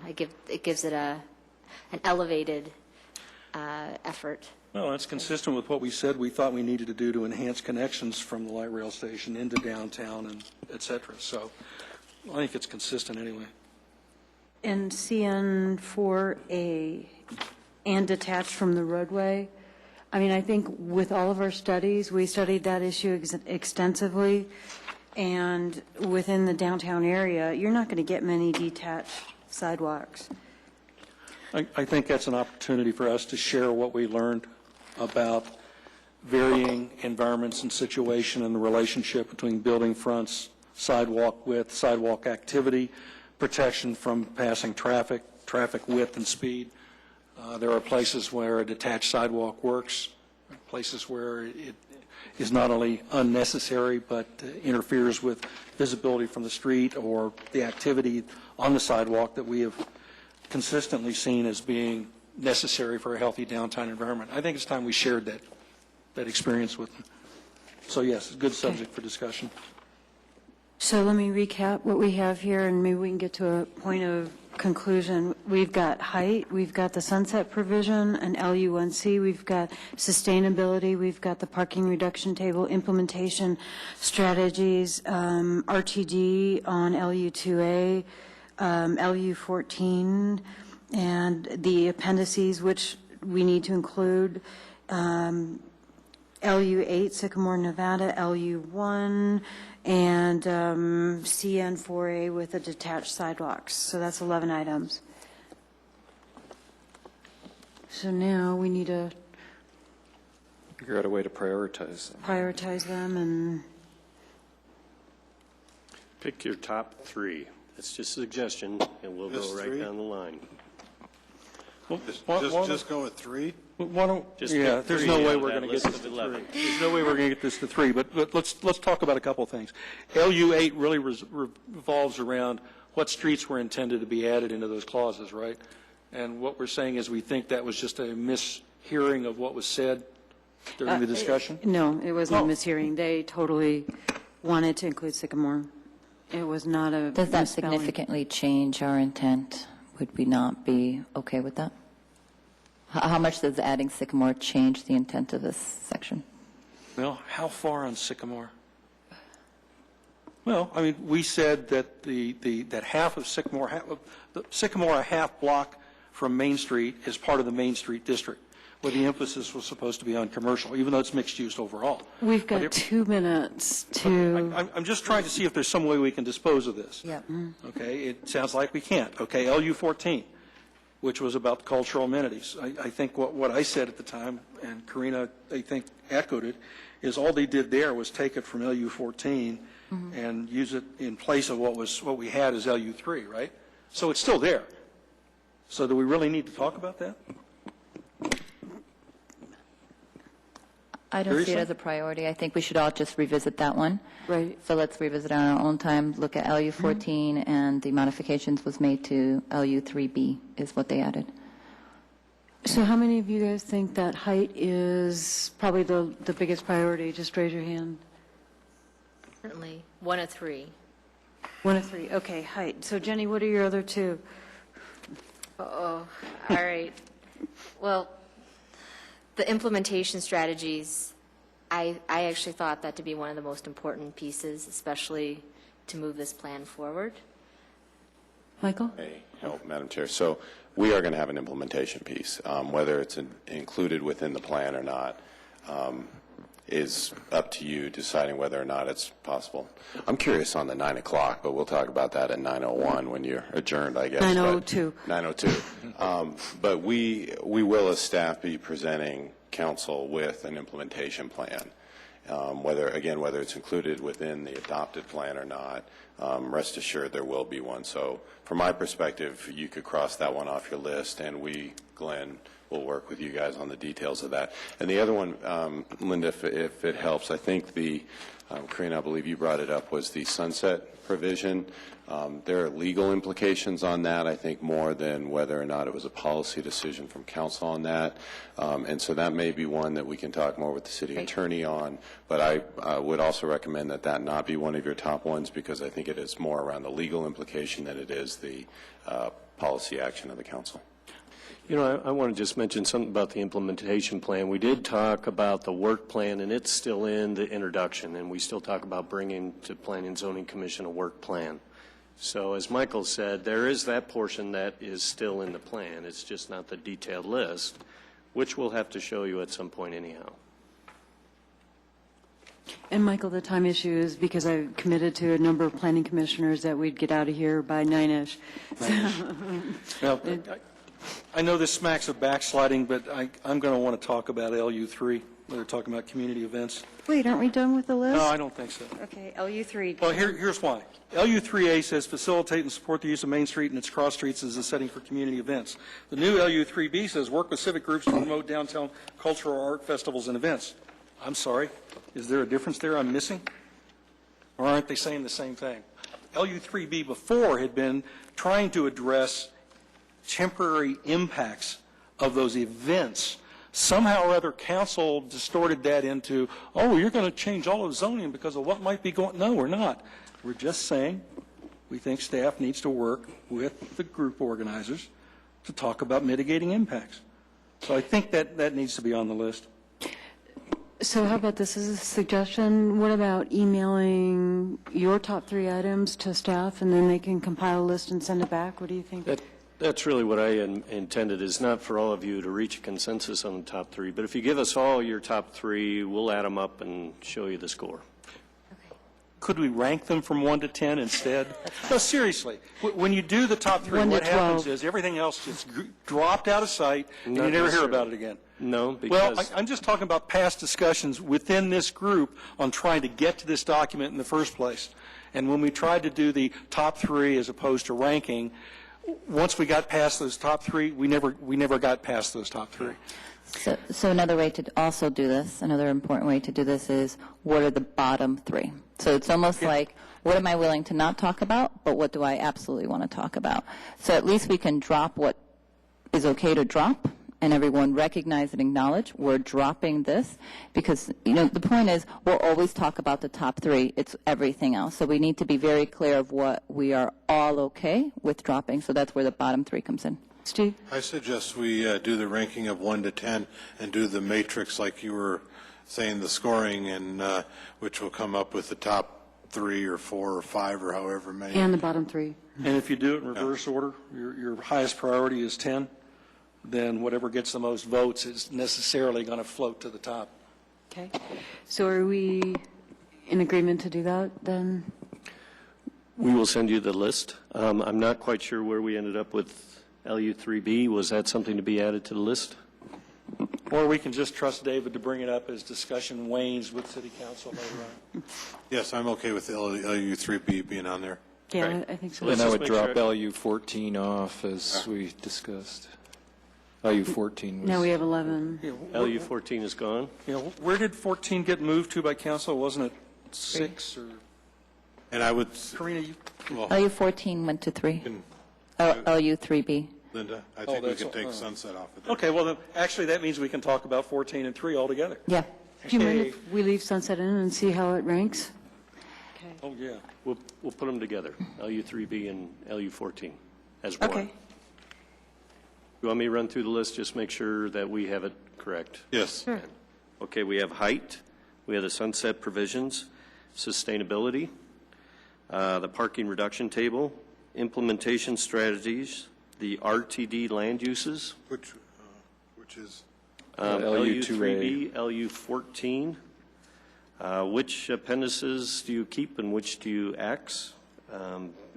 Sycamore Street, LU1A, CN4A. That's what I've got. That's what I got. LU4A is the detached sidewalk. LU1A, I forget what that was. Oh, Okay. where we talk about where they reduced or they changed conformance to compatibility. Well, and other things. Yeah, that's the whole LU1, LU1A thing. Okay. See, I know it seems rather Karina? minor, but I think that's really more important than everything else. Which one? Which one, David? LU1A. LU1A, the whole business of what should happen after the comp plan's adopted in terms of zoning and other regulations. Okay. The other request we made to city staff was to review the appendices of what's redundant versus adding additional information or value. We did that because that did come up in your work session, at least with B, and we did go through it, and we didn't feel there was anything that really needed to be saved there. So with B, we gave it the stamp of approval for taking it away. Okay. It's a backwards way of saying that, but we did at least review Appendix B. And then the other request that we made to, or I guess I'm making the request, is you suggested that sustainability was a legal issue. Is that something you can share with us? Oh, sunset. If not, sunset. Sunset was a legal issue. Is that you don't have to share it with us now, but if that's something you can send in the email so it gives us some context around what we're addressing or not. Yes, we can do that. What else? Okay, so are we ready to move on to reports? I'm sure they'll Any be more? lengthy. Any more discussion on downtown? Okay. So reports, so staff? Anyone? Other than to introduce Michael Penny as our new city manager. I don't know if you've met him yet, but. I want to make an offer, and I've talked to Glenn about this, and, that yes, thank you, that periodically, and I can work with the chair, I'm happy to come and just give you an update on what council's working on in general, because I realize your purview is focused on what comes before you. And so you don't have to decide this evening, but ultimately I'm more than happy to come and just give you general updates, what council's been working on. I realize you can watch it at home at your leisure, but also operational things or anything. Just an opportunity to have some FaceTime with me if you want. So put that out there, and we can just do that at your convenience. So that's all I have. Thank you. Thank you, and welcome. Thank you. Welcome. We won't always be this hot. I'm going to go home and take a couple of aspirin, and I'll cool down. Oh, you missed previous planning commission meetings. It got pretty brutal, almost fist fights. Any other staff reports? No, ma'am. No? All right. HP board? No report. Commissioners? Anything to report? Nothing. I just want to thank Doreen for the memo on rules of engagement. That was very helpful, actually. Yeah, and Jenny, I saw that you followed some. Boxing gloves would be more useful sometimes. All right, any other comments by commissioners? And I have nothing, so Motion to adjourn? Second? all in favor? That's unanimous.